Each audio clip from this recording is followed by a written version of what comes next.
Langkah memiskinkan koruptor mendapat angin segar usai Prabowo berjanji mendukung pembahasan dan percepatan pengesahan rancangan undang-undang perampasan aset.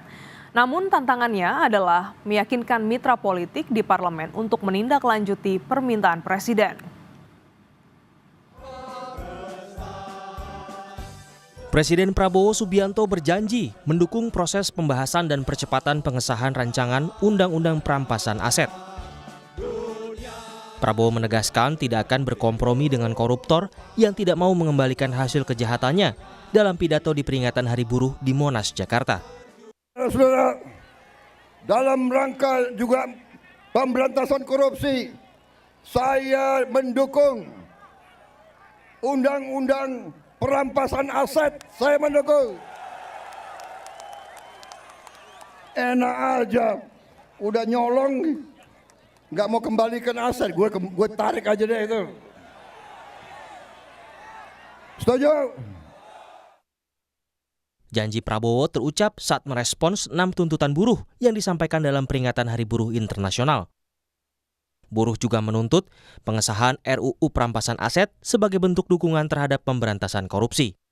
Isu yang diangkat plus satu, yang pertama adalah hapus outsourcing, yang kedua adalah upah layak, yang ketiga adalah Satgas PHK, yang keempat sahkan RUU Undang-Undang Ketenagakerjaan, yang kelima adalah sahkan RUU PPRT, dan yang keenam adalah sahkan RUU perampasan aset dalam memberantas korupsi. Dan satu lagi adalah ratifikasi konvensi ILO nomor 188 tentang perlindungan buruh perikanan. Pembahasan RUU perampasan aset menjadi tuntutan banyak pihak untuk memberantas korupsi di negeri ini. RUU perampasan aset kali pertama diinisiasi Pusat Pelaporan dan Analisis Transaksi Keuangan sejak 2003. RUU ini kemudian masuk program legislasi nasional DPR pada 2005-2009 dari total 31 RUU prolegnas prioritas 2008. Di periode berikutnya, RUU perampasan aset kembali masuk prolegnas dan berubah nama menjadi RUU perampasan aset tindak pidana. Pada era pemerintahan Presiden Joko Widodo, pemerintah telah mengirimkan surat presiden untuk membahas RUU perampasan aset pada pertengahan Mei 2023. Akan tetapi, hingga masa jabatan DPR periode 2019-2024 berakhir, surat presiden tidak ditindaklanjuti ke pembahasan RUU. Pada April 2023, survei Litbang Kompas mencatat lebih dari 82% responden menilai RUU perampasan aset mendesak untuk dibahas di DPR. 13,6% berpendapat tidak mendesak dan 4,2% menjawab tidak tahu. Di survei yang sama, 78,5% responden setuju negara berhak merampas aset penyelenggara negara yang tidak wajar dan berasal dari sumber yang tidak sah. Yang tidak setuju sebanyak 15,2% dan tidak tahu 6,3%. Namun, apakah RUU perampasan aset bakal memberi efek jera koruptor? 61% responden memiliki keyakinan tersebut, sementara 34,9% tidak yakin dan 3,8% menjawab tidak tahu. Menurut Wakil Ketua Badan Legislasi DPR Ahmad Doli Kurnia, RUU perampasan aset tindak pidana sudah masuk prolegnas, namun belum menjadi prioritas. Kita juga sudah memasukkan rencana pembahasan pembentukan undang-undang tentang perampasan aset itu di dalam prolegnas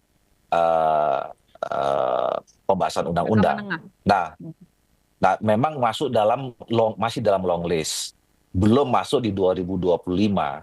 Nah, kenapa? Karena waktu itu kita sama pemerintah sepakat untuk kemudian menyesuaikan ya tentang ini kan berawal dari konvensi di PBB ya, United Nations Convention Against Corruption gitu loh. Nah, dan ini juga harus kita sesuaikan dengan mazhab, sistem dan konsep hukum kita.